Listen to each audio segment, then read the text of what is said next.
The Iran war has entered a new phase involving an old ally, and what sounds like my Spanish uncle. Over the weekend, Iran launched two intermediate-range ballistic missiles targeting Diego Garcia. That Iran would strike a base in the middle of a war is not surprising.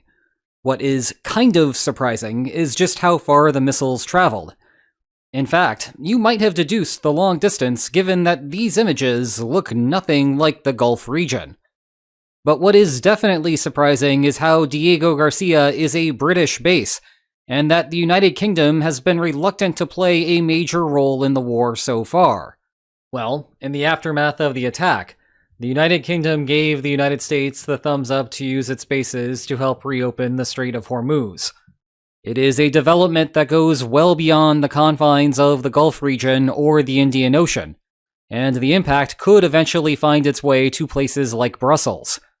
So, in today's video, we will cover exactly what happened with Iran's attack on Diego Garcia, exactly how new of a development the ballistic missiles are for Iran, what the United Kingdom did in response, and how this fits into the broader context of not only this war, but also European security. Let's start with some basic background and what exactly occurred. The location in question is Diego Garcia, named for a Spanish explorer, and not any of my relatives. It is a British base that the United States partially leases. What makes it unique is how it is out in the middle of nowhere in the Indian Ocean.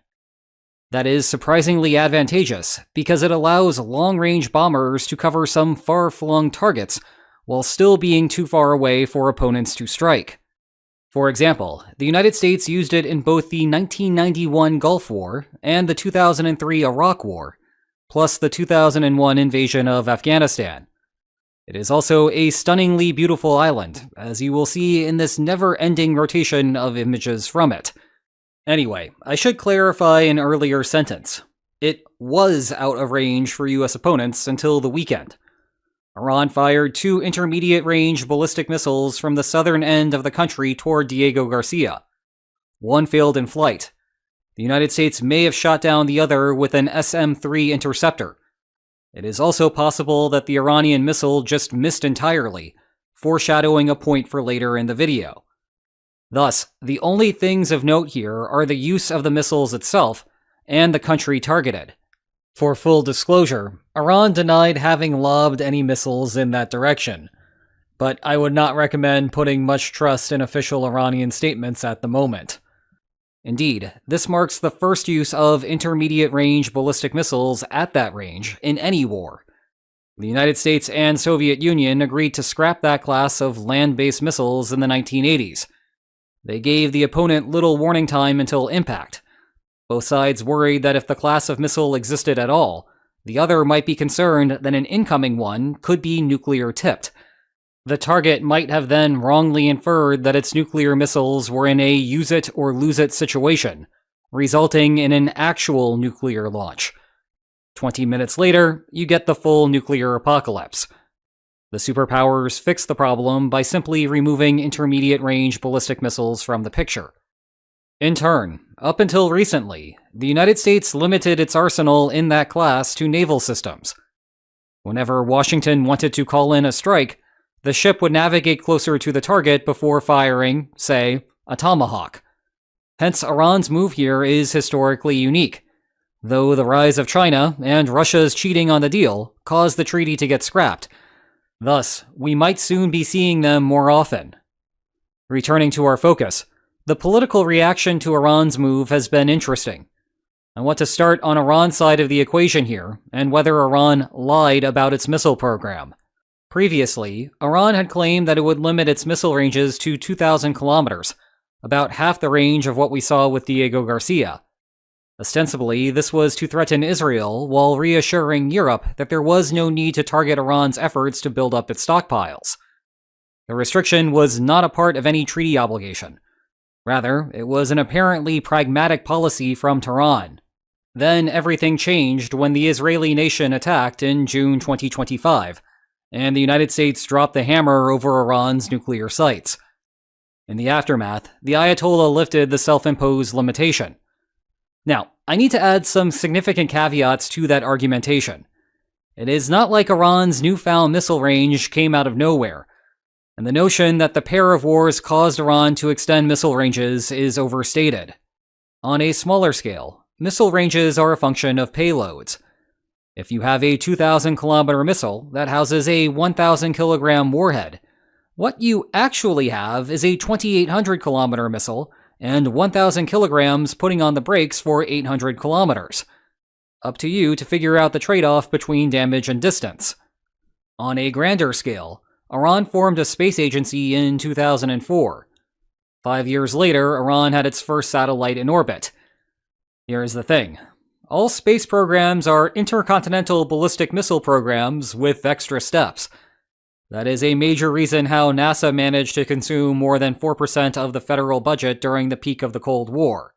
Yeah, I love science too. I look forward to humans returning to the moon, and I would like to live long enough to see humans step foot on Mars. But NASA's insane budget was a positive externality of military competition. If you take the rocket that goes to space and replace its payload with a warhead capable of surviving re-entry, then congratulations! You have a very long-range weapon. I do not want to suggest that Iran was literally the turn of a couple of screws away from having a bomb that can travel 4,000 kilometers. But the notion that Iran's political limitations actually capped Iran's wartime limitations is fantastical. Iran always had the ability to conduct an attack at that range if it wanted to. It just might have required a few phone calls to engineers first. Whether you want to say that Iran lied about the situation is up to you. The end result was not surprising to people on the technical side of things. And as a broader policy point, it is usually not a good idea to base significant policy decisions on whether someone is being forthright in a situation where the incentive structure rewards obfuscation. Speaking of responses, in the immediate aftermath of the launches at Diego Garcia, the United Kingdom announced that the United States could use British bases for operations designed to reopen the Strait of Hormuz. Previously, British bases were only available for defensive work, like Patriots to shoot down incoming enemy missiles. Now, it is hard to judge whether this was actually a direct response to the Diego Garcia strike. 10 Downing Street had been debating this point for a while beforehand. Iran's plan here may have been to fire some warning shots to steer Starmer away from shifting stances. But now he has, and here we are. Or maybe Iran planned to specifically hit US assets on the base, which seems impractical given the missile's imprecision. I do not think that Westminster would have appreciated the distinction either way. Not to suggest that the United Kingdom is thrilled about any of this. I mentioned last week that the United States had effectively passed along the bulk of the economic costs of the war to other countries. Yes, gas prices are up in the United States, but the United States only consumes about 19% of world oil, leaving everyone else on the hook for the remaining 81%. I also mentioned that this would inevitably entrap US allies and other partners into participating in the conflict in some manner. Predictably, there were plenty of comments that Europe would never do such a thing, because the United States had created the mess, leaving the United States to clean up the mess. But this is not how the world works. There is no putting the genie back in the bottle. The elevated petrol prices perturb everyone, and the relevant strategic question is not whether a country would have preferred that the United States left Iran alone a month ago. Rather, the relevant strategic question is whether a country is better off trying to help reopen the strait, or let it remain closed indefinitely.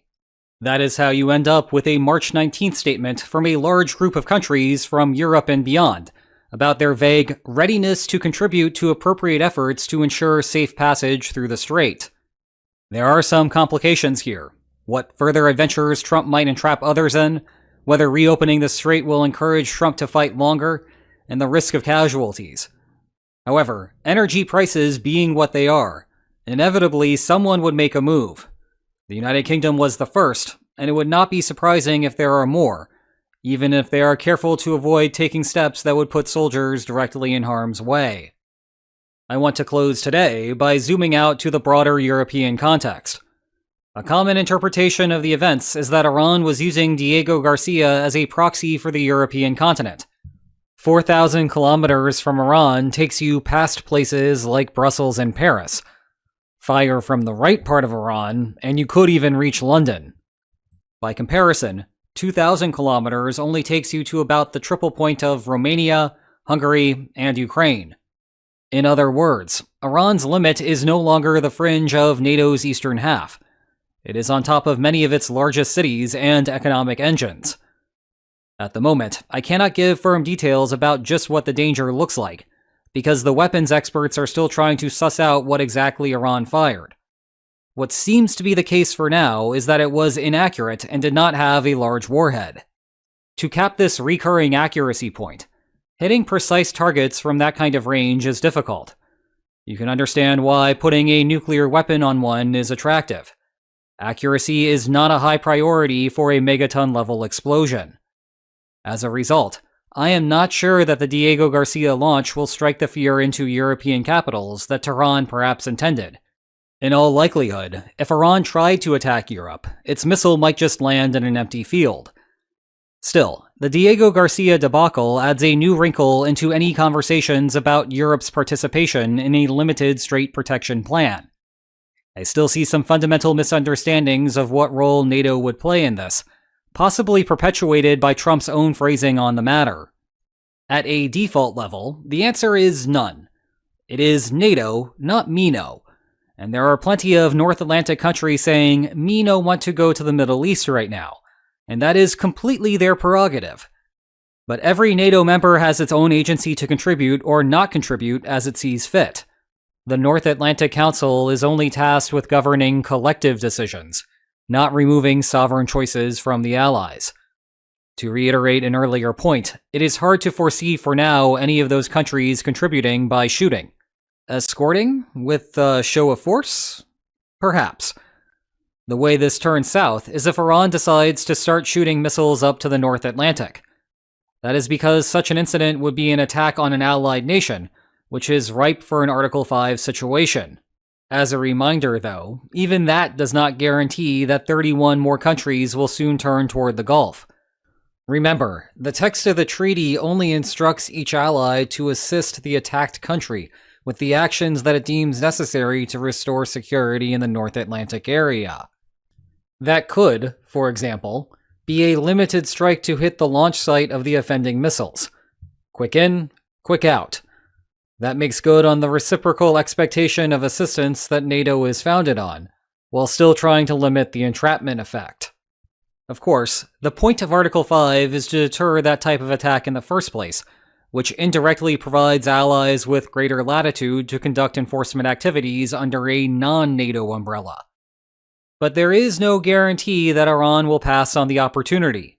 It has already crossed into dangerous territory by firing missiles on Turkey, never mind the drone affair in Cyprus. Ultimately, Diego Garcia is the latest wrinkle in an already turbulent war, with the possibility of far greater turbulence ahead. If you want to learn more about what is happening in the Middle East, check out my playlist on the subject. It is full of fun, well, maybe not fun, maybe more like full of unfun, but very necessary information. Hey, cut me some slack here. This is the 24th consecutive day of videos. And on that note, if you enjoyed today's video, then please like, share, and subscribe, and I will see you next time. Take care.